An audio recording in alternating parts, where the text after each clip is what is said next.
together and welcome Dr. Hicks. Well, the first rule of success is to get excited. Turn to the person next to you and say, get excited. Get excited. Yeah. Turn back to them and said, it's beyond the counter. All right. Isn't that the theme of the conference? All right. So I have two guarantees for you this morning. The first guarantee is that I'm going to give you something that you can apply to your work and organization today. So I have the privilege of teaching you one of the greatest skill sets that have helped me to grow and develop as a leader. So at the end of this presentation, I'm going to give you something that you can apply to your work and even your personal life that can make a significant difference in your career. The second guarantee that I have for you is not only am I going to give you something that you can apply to your work today, should you find my information beneficial.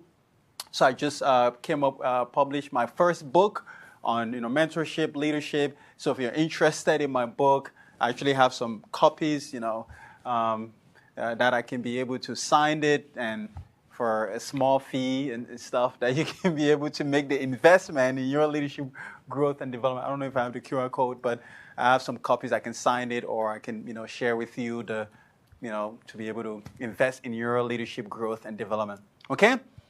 All right, so I get started. Some of the objective.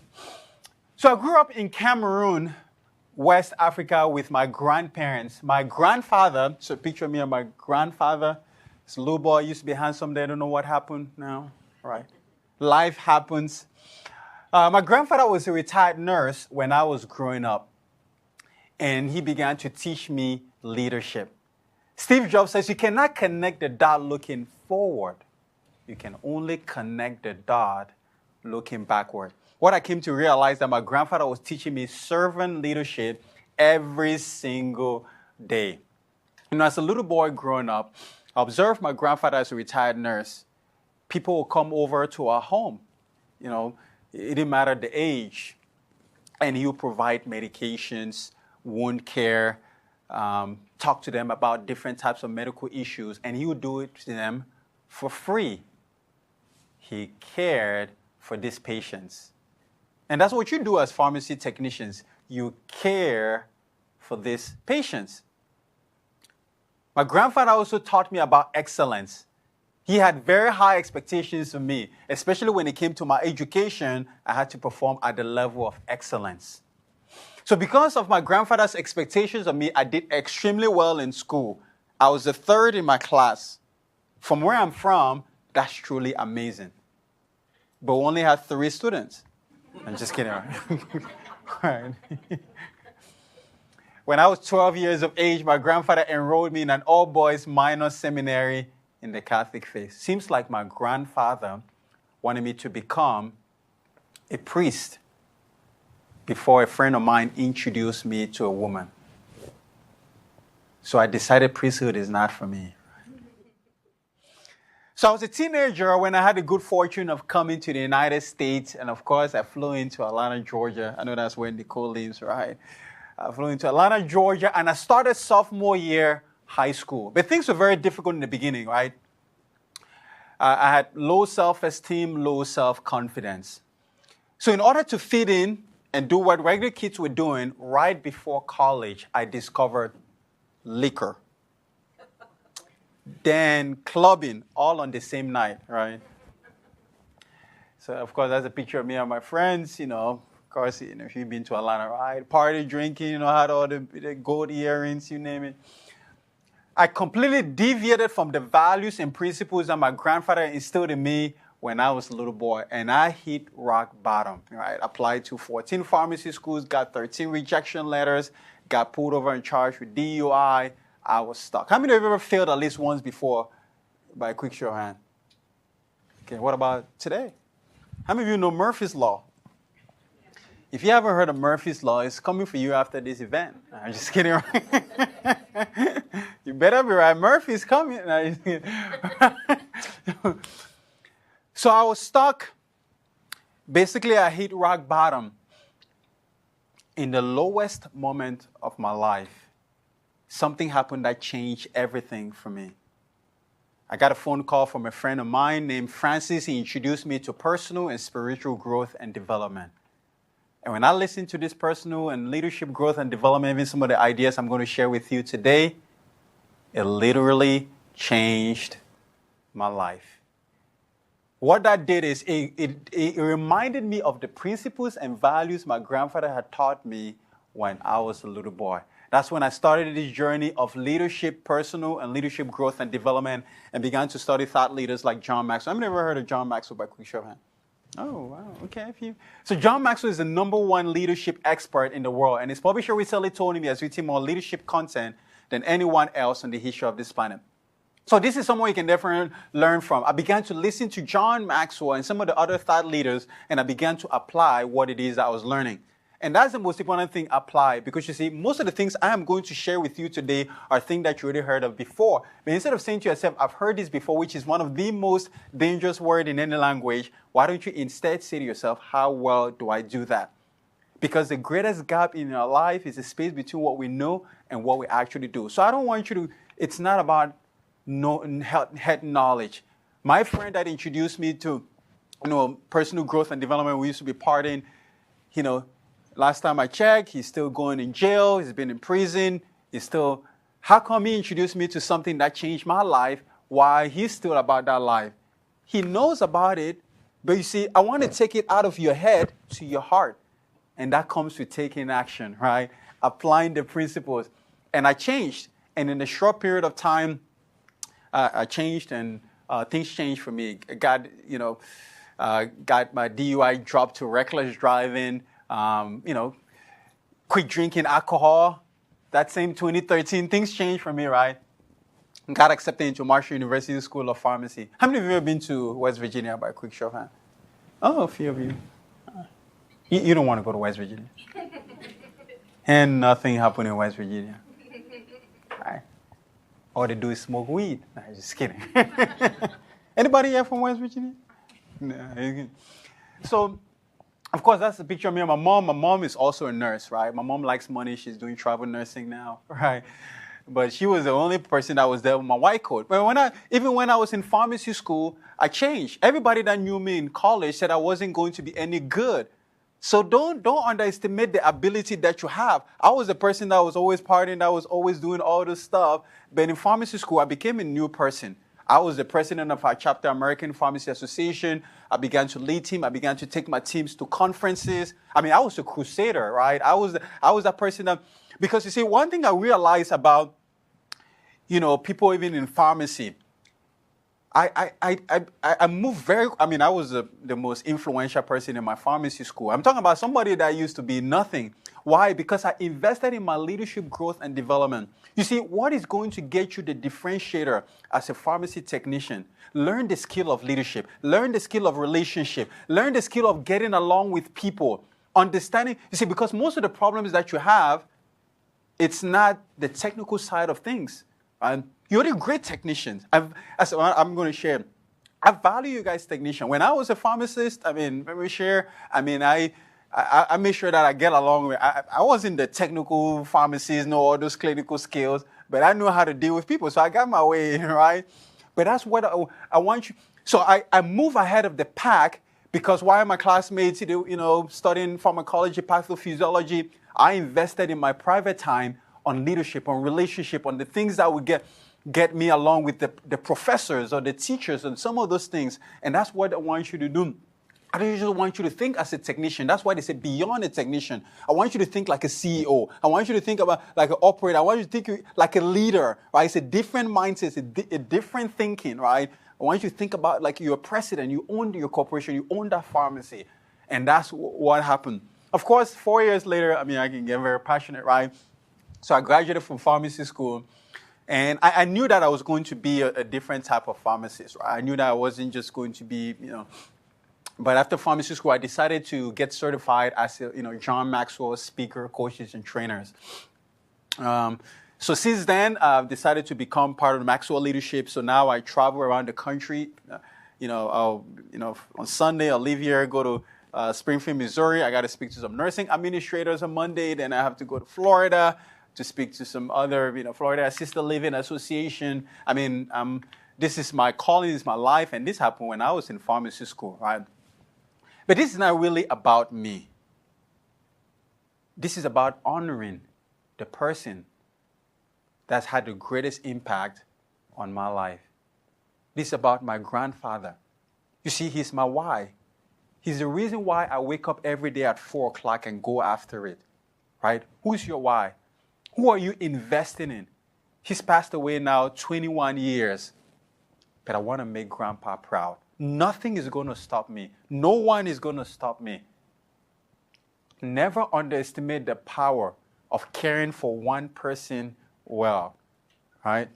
I want to be everything that my grandfather wants me to be. I don't want to be a priest. Yeah, I mean, my grandpa don't want to be a priest, right? But I want. But anyways, I get emotional when it comes to, because when something gets you emotional, it means it's your why, is your driver, right? So I want you to find that for yourself. I want you to get excited. All right.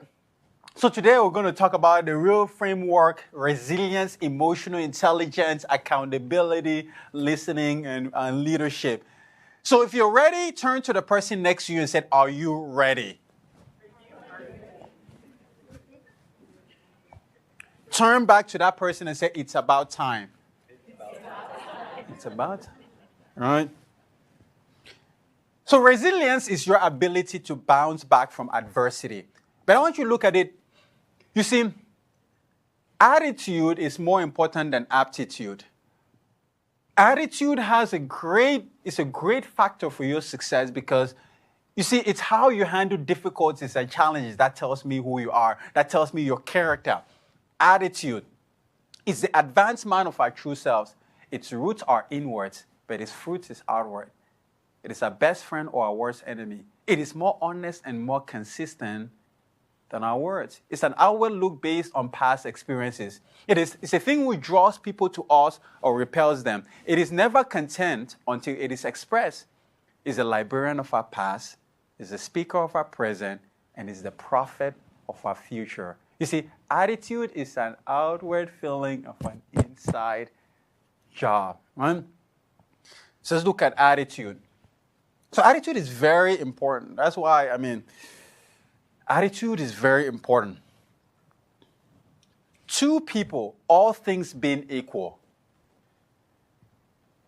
being leaders, all things being equal, two people, giftedness, ability, skill. The person that you're going to promote, that you're going to advance, that you're going to want them to work on your team is going to be the person that has the better attitude. I've never met someone who says they sure have a lousy attitude and bad attitude. I'd like them to be on my team. We just love to have negative and bad attitude around us. I've never met that person, right? Right? Never met some. How many of you know someone that just, they have a bad or negative attitude? They whine and complain about everything. By a quick show of hand. Okay. Now picture that person in your mind. I'm sure you've woken up one morning and said, "God, please help me not to see that person today." And then your spouse walks in. Just kidding. Right. Attitude. Because most people are sidetracked, sabotaged, and set back because they don't have the right sets of attitude more than anything else. Here's what we discovered about attitude. Number one, your attitude is a choice. You see, my attitude right now isn't given to me by my job or the kind of work that I do, the amount of money that I earn, the kind of money that I make, the kind of car that I drive. My attitude right now is what I have personally chosen as my attitude. Now, let me bring it to you. Your attitude right now isn't because of maybe who you marry, isn't because of the kind of car that you drive, the amount of money that you earn, the company that you work with. Your attitude right now is what you have personally chosen as your attitude. The reason this is important is because there are a lot of people who somehow think that their attitude is because of the amount of money that they make or the kind of car that they drive, or they're constantly blaming their attitude on something or someone else. I run into people who have what we call destination disease. right? When I start making six-figure income, then I'll really be happy. If I get rid of my spouse, then I'll really, really be happy, right? I'm not telling you to go get rid of your spouse, right? If I start driving that, I don't know, Lamborghini car or something, right, then I'll really, really be happy. Ladies, if I get my nails done, I'm just kidding, right? And I say, you see, happiness is not out there. Happiness is within you. Like Abraham Lincoln says, you're only as happy as you make up your minds to be. You see, so I want you to get it that your attitude is a choice. So make the decision that you're going to choose a better. It's like this guy, every day he goes to work. Okay, he has a bag of bologna sandwich. And he gets to work and you take the bologna out of the bag and he will complain to his buddy, I hate bologna sandwich. Bologna again, bologna makes me sick. Every day he goes to work, he complains, I hate bologna. Just whiny, grumpy, complaining. I mean, how many of you have those people, not in your current work, right? I mean, somewhere else that you know. I mean, you know, somewhere just bad and just complainer. Every day he goes to work, just whining, grumpy, and complaining. After he's been doing this for a long time, his buddy said, hey, buddy, why don't you ask your wife to make you a different sandwich? He said, leave my wife out of this. I make my own sandwich. Right? Because your attitude is a choice. So I want you to make the decision today to choose a better attitude. I mean, she didn't know I was talking yesterday to Roxanne, right? You know, not yesterday to Roxanne. Actually, you know, when did you join, you know, AAPT? She said 2008. And then she was there for a couple of years, and then she decided to, you know, leave and then come back. I was like, what made you leave? And then what made you come back? She said, when I joined at first, I didn't really see the membership, maybe some of the values that I really wanted. But I came back because, see, I want to be a voice for the voiceless. I want to be able to advocate for technicians to get to be seen, to be valued, to get maybe some of the, whether it's pay raise or to be in the profession where the organization where technicians are the one in control of. I mean, I could tell from her passion. I mean, she's a tough nut. If things are going to advance, you need somebody that is a crusader. She had the attitude like, hey, I want to, instead of complaining and said, hey, when I have any value, I'll bring the value. I want to be able to advocate. I want a profession to advance and make things happen. It takes those kind of people to be able to make things happen. The world is not going to give it to you, right? You got to be tough. You got to be able to be tough as a technician. Don't let your pharmacist run you over, right? Just because they're, you know, don't let them run you over. You got to be strong. You got to be confident in yourself. You got to believe in yourself. You got to have that self-efficacy, that self-confidence, right? So your attitude determines your approach to life and how other people treat you. You see, people with positive and optimistic attitude, they wake up and say, you see, today is going to be a great day. Things are going to turn out great in the pharmacy today. The patients are going to have their acts together, right? Even if they don't have their acts together, the line is not going to be too long. But people who have a negative and pessimistic attitude, always whining and complaining, and guess what? They get back. They attract those kind of people within their organization and team, and the same kind of negative attitude because they're always whining and complaining. If things are going to change in AAPT, if things are going to change in your work, you're going to have that positive attitude and say, we can change something, we can improve. It takes you making that resolve that we're going to change and make things happen. And your attitude will turn problems into blessings. People who quit their job, people who have major difficulties and challenges, aren't people with the most problems. There are people who haven't learned to cope with difficulties and adversity. Because your attitude can turn difficult times into better times. It's your attitude that can make it happen. You know, when I was in pharmacy school during my first 5 weeks, I mean, we were taking this class, pharmaceutical calculations, you know, probably 3 or 4 days a week. I mean, I had no idea what was happening in that class. I mean, after class, I'll be asking for help from my classmates and asking. I mean, I didn't know what was happening. I mean, I was almost at the verge of failing that class, and it was maybe even get expelled from pharmacy program. Things were tough. I would spend long hours in the night trying to figure out this calculation. Then I realized that most of my pharmacy colleagues, they didn't seem to have any issues. Then I found out why. They were technicians before pharmacy school. I wasn't a technician before pharmacy school. So most of those pharmaceutical calculations, they'd already gone through it. I hadn't gone through it. That's why I struggled. But I had the attitude, I'll figure it out. That's why I seek the help, right? You got to ask for help. Ask for help not because you're weak, but because you want to remain strong. Ask for help and never stop asking, right? Let me try to make sure. Are you guys learning something? Turn to the person next to you and said, are you learning something? Turn back to them and said, not enough yet, all right? Well, I'll probably leave time for Q&A. All right. The second, of course, the emotional intelligence, right? Look at relationships. The first thing is love and accept yourself. I'm not coming today with some profound truth, right? I'm not coming with some Albert Einstein, just simple stuff. Love and accept. The first person that you have to learn to get along with is yourself. If you cannot get along with yourself, you cannot get along with others. If you don't know and understand yourself, you cannot know and understand others. It starts with you. It starts with your self-belief. I want you to believe your worth. I want you to believe that you're worthy because you're worthy. I want you to believe that you're special because you're special. Don't let anybody run you away. You see, I work on this every single day. See, I look myself in the mirror and I say, I like myself. Yanick, I like myself. I like myself. I'm the best in the West, even though I live in the East, right? I'm the best in the West. I always have affirmations and things that I'm saying about myself. I'm going to do great things. Like, you got to be able to affirm yourself because the world is going to determine your worth and your value and what you are. I want you to start loving yourself more, loving what you do, loving the value that you bring to the marketplace, right? Love and accept yourself.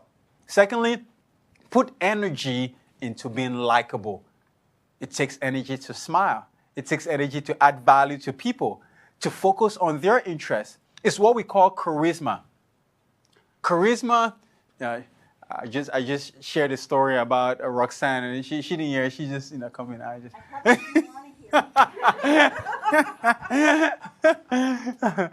to focus on their interests, right? Charisma, your ability to put other people first, like you do with patience, and focus on their interests and what they care about and what they value, right?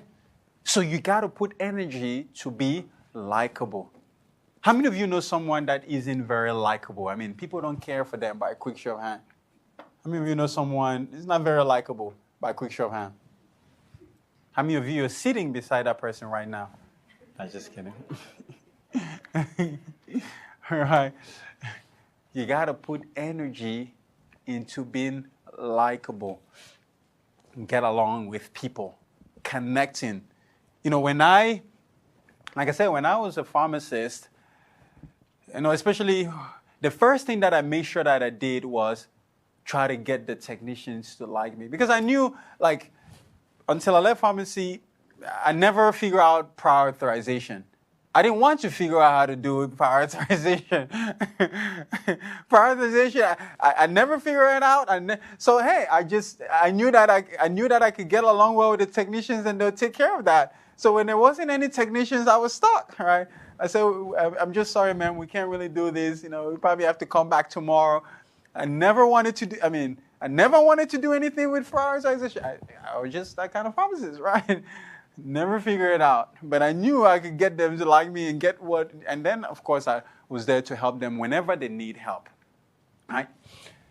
Third, remember their names. But next is value people. You have to value people. If you don't value people, you won't add value to them. You take advantage of them. Like we said, put a 10 on their heads. See everybody as valuable. Put a 10 on their heads. Because they are valuable. You see, look at a man the way that he is, he only gets worse. But look at him as what he could be, then he will become what he should be. Don't look at people based on their current performance. Look at them based on their future potential, what they can be. See more of what they can become. You know, I was talking to Asia. She probably didn't know what I was. She's like, but I was talking with her, and I was like, what made you get into this? You know, if it's, you know, she said, you know, about 8 years ago, and you know, she joined, and Judy called her. She's always been that introverted kind of person, right? She's been that introverted kind of person. But Judy called her and said she's trying to put together this advisory council team to be able to help with the organization, and you know, invited her to it. And she took to it. And now she's part of it.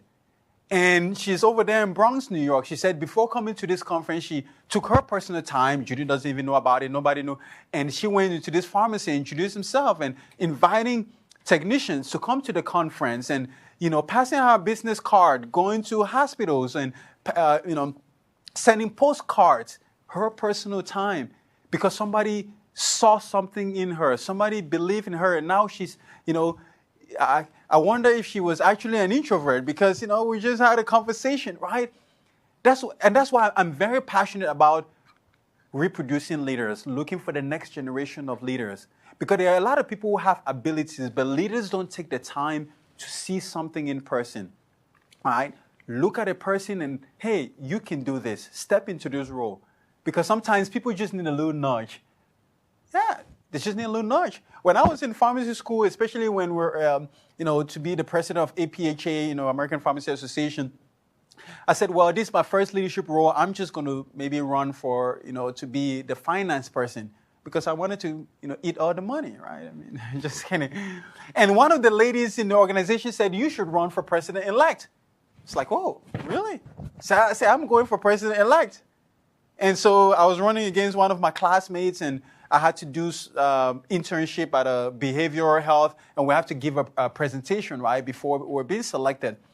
And in that morning, where we're supposed to give the presentation, you know, speak in front of the group, and then they make the choice who's going to, I was in the behavioral health, and I couldn't make it in time for that meeting. So I thought, well, but guess what? I mean, he was there, but they didn't give him the president-elect role. They gave it to me, because it's not, leadership is not about position. You see what I mean? The position doesn't make you a leader. The leader makes the position. Leadership is about people. Leadership is about people, not about position. So remove from your mind that leadership is about a position or title. Start thinking about influence. How can I influence people positively? You need to influence people positively. So don't rely on the position. Oh, well, I'm the pharmacy director, or I'm the, you know, lead technician. No, it's about people. Valuing those people that have been put into your embrace, right? So those are some of the rules. Are you guys learning something? How many of you are learning something so far? By a quick show of hands. Oh, okay. How many of you are not learning anything? By a quick show? How many of you are not going to put your hands up no matter what I say? It's like I'm ready for the first break. I'm ready for the awards, right, that are going to come. All right. Next is accountability equipping. You see, great leaders have the ability to grow their vision from me to we. Great leaders know that in order to compound their vision, in order to expand this organization, they have to equip and develop other people, right? It's about accountability. It's about developing people. I was talking with Murray yesterday, right? Murray, you probably didn't think. I like to go ahead and ask questions and learn. He said he joined the organization in 1993. The Conference of American Association of Pharmacy Technicians, that year, the conference was in Atlanta. And he said, do you want to know how many people were in that conference? 600 people. Pharmacy Technicians Crusader at that conference. How many of you knew that? In Atlanta. Oh, yeah, you're one of the legends. I'm afraid. 600 plus people. Wow. I mean, think about that. Because people came together, right? Came together to found this organization. I was, holding people accountable.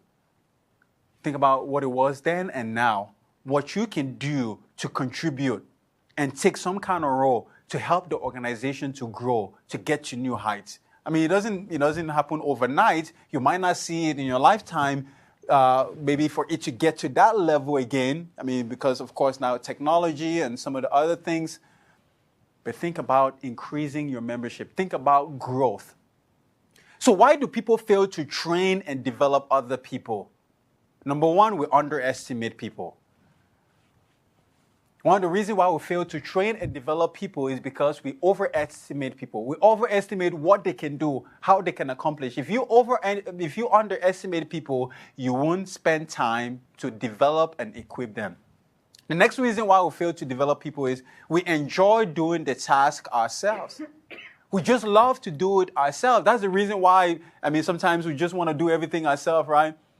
One of my great realizations, if I was going to get better as a leader, I have to get out of the enjoyment page to the priority page. I have to stop doing the things that I like to do and start spending my time on things that I must do. If somebody can do something 70 or more percent as much as I can do it, I delegate it, right?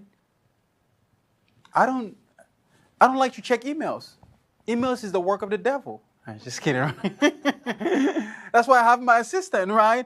They like to manage email, administrative stuff, and some of those other things, and social media. I like to connect with people. I like to speak. I spend time on my strength zone, right? I enjoy doing those things, right? If you're going to be more effective, even as a farmer, who can you develop? What is another pharmacy technician that you can develop to do some of the tasks so you can spend time on some other things that you need to do instead of trying to do it all yourself and be overwhelmed? I mean, the profession is already stressful. You already do a lot of work as technicians. I might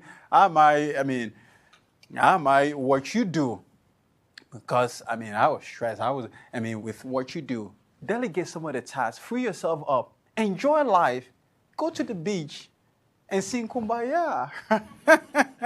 Say, free at last, thank God we're free at last. Right? You need to enjoy yourself. Take care of yourself. Self-care. I don't know if you have to do manicure or pedicure. I live in Atlanta. I like to go hiking, running, go to vacation. Right? If they don't want to give it to you, go anyhow. No, just kidding. You don't want to lose your job. The third reason why we fail to equip people is we receive ego strength from being needed. We love it when someone says, we really needed you. How about this? We will never have done it without you. Can I tell you something? It's not true. If you think they would have never done it without you, then die. Sorry. They're going to realize the company is going to move on regardless. So don't kill yourself. Nobody at the deathbed said, you know what? They're in the deathbed, right? The final days in their life. Nobody said, you know what? I wish I spent more time in the office or in the pharmacy. I just love my work. No. In their final days, they think about their family and their loved ones and the things that they care about. So stop prioritizing. Work is good and important, but, so don't kill yourself, right? We're all valuable. So instead of focus on being needed, focus on being succeeded. Who is your replacement? Who is going to replace you? Right? Who's going to replace you? That's what you should do. You should be looking for the next person that you're going to develop and pour your life into instead of for them to need you, because the company is going to move on regardless, or they're going to go out of business or something, like R.E.A.L, right? I'm just kidding. The next reason why we fail to equip and develop, because that's how things are. Another reason why we fail to equip and develop other people is we're in the habit of doing everything. We're just in the habit of doing everything. And then another reason is we want to keep control. We're what we call control freak. How many of you know someone that's a control freak? If you know someone, you're someone that's a control freak, let me give you a piece of advice. Give it up. I know because I'm one, right? I grew up, of course, in Cameroon. We learned that leadership is about title or position. So guess what? I was a control freak. I want to have the final say. It's my way or the highway. You see, if you're a control freak leader, it's basically you're insecure. It's insecurity. Because what does the law of empowerment tell us? The law of empowerment tells us only secure leaders give power to others. Only secure leaders give power to others. Insecure leaders don't give power to others. They want to protect. They want to defend. Want to put a fence around it. If you're insecure or a control freak, you'll never be able to develop and equip other people. Because maybe you're scared of job security, or it's your ego or pride, or maybe you're going to lose your job or position. But you see, if you're secure in yourself, you develop other people, because guess what? There's always a position or opportunity for the people that are always growing, that are always developing, that are always secure in themselves.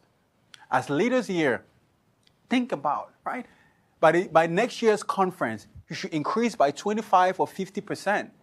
Maybe, or maybe even double the membership amount of people that attend the conference. I want you to be that crusader. Go back to your work and say, hey, this is what I learned from that conference. It's amazing. I want to share with you. You should come.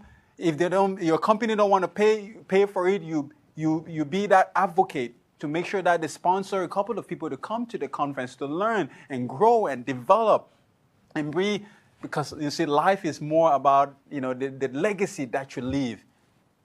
That's why I'm very passionate about legacy, right? Because that's what it's all about.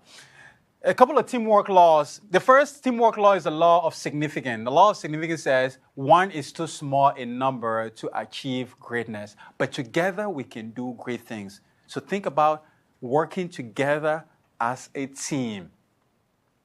Nobody is a whole team. We need each other. You need someone and someone needs you. Isolated islands we're not. To make this thing life work, we got to lean and support and relate and respond and give and take and confess and forgive and reach out and embrace and rely. Since none of us is a whole independent, self-sufficient, super capable, all-powerful hotshot, let's quit acting like we are. Life's lonely without our playing that silly role. The game is over. Let's link up. Work together as a team. You can achieve more. Maybe you go into Washington to advocate for pharmacy technician. You need to work together as a team to be able to achieve, to get those statutes or laws and things that are going to favor you in your profession. So work together as a team. Because one of us is not as smart as all of us, right? The law of Mount Everest, as the challenge escalates, the need for teamwork elevates. This law is about gathering and growing a team to accomplish something big, something significant, right? You have to gather and grow a team. Not only do you gather a team, but you got to develop them. You got to train them. Come to this conference. Invest in your personal and leadership growth and development, right? Are you guys learning something? Mm-hmm. For the next point, I want you to turn to the person next to you and say, turn to them and say, this is really going to help you.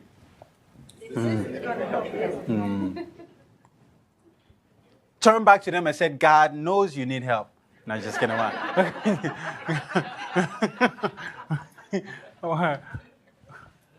yeah. Oh, wow. Time is gone. Okay. We'll come to Q&A. But one of the laws I want to talk to you about is the law of process. The law of process. The law of process says leaders develop daily, not in a day. Leaders develop daily, not in a day. It takes time to become a good and highly effective leader. I have a lot of people come up to me and say, well, are leaders born? Are leaders born? Think about that statement. Are leaders born?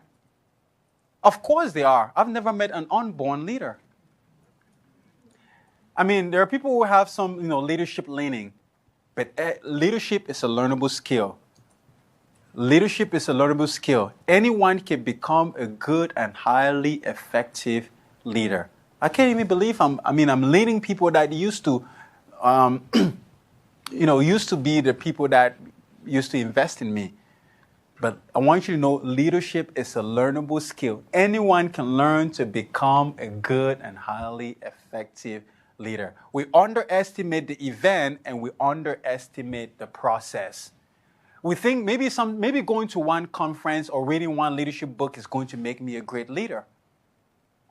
And we underestimate the process of daily, probably listening to that podcast, listening to that leadership growth information. You see, what matters is what happens over the long haul. It's a daily process.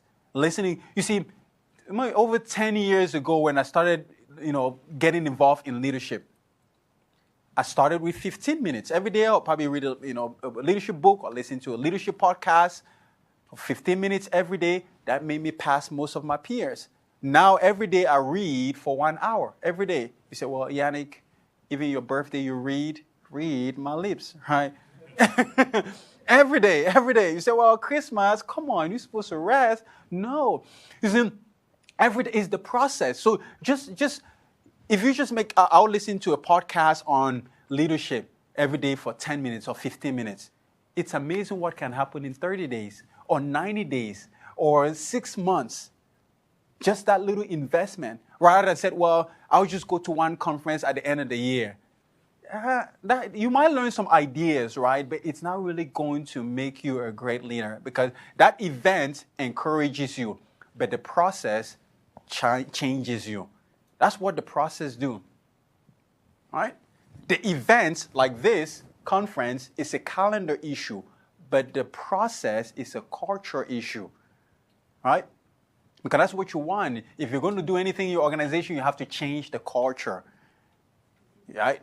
And culture takes time. It's a daily process. That's why most organizations that I work with, I meet with them once a week or every other week, some of them once a month, 3 months, 6 months, 1 year, because it takes time.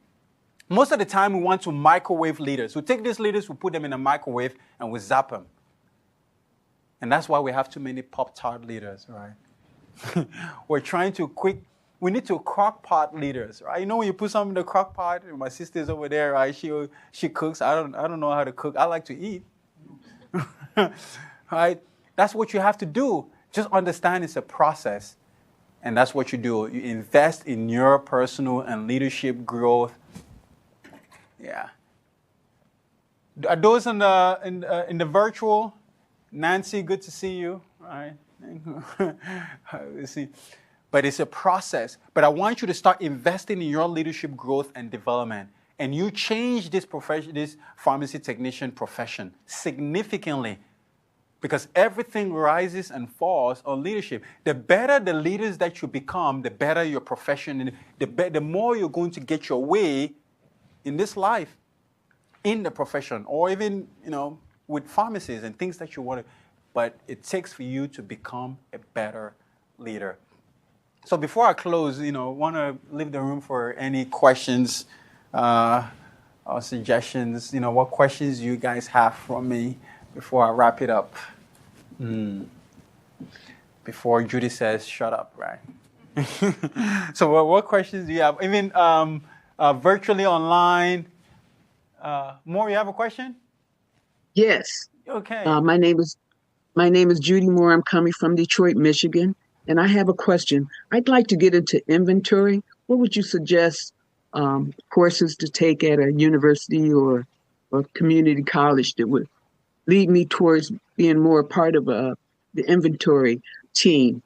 Because I'm aging and, standing on my feet is starting to show itself. Well, Judy Moore, I really commend you for, like you said, your age and you're still wanting to invest and go to school. How many people would say, well, I'm old, I don't want to go to school. And at this time in your life, you're still wanting, that inspires me. So we shouldn't really have an excuse. So you should definitely give yourself a round of applause.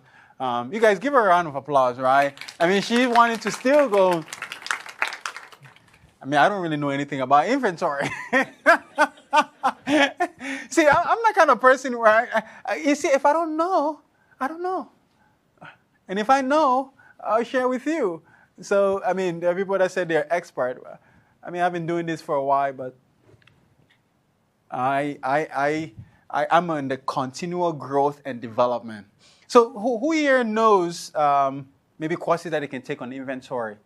what suggestions you guys have. That's what I do. I'm very good at getting the answer from other people. One thing that I learned that you mentioned was relationship building. So for this, I would recommend network to find a way in into someone who actually knows. Sorry.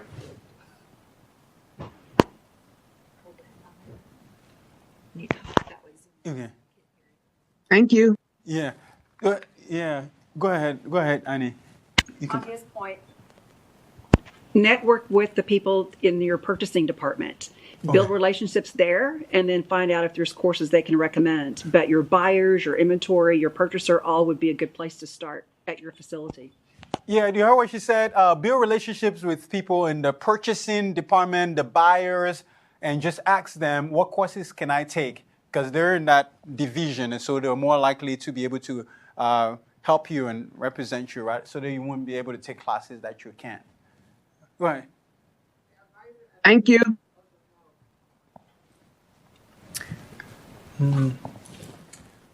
Let's give Dr. Hicks a Thank you. Thank you. Thank you very much. Appreciate it. Thank you so much. And you can, yep.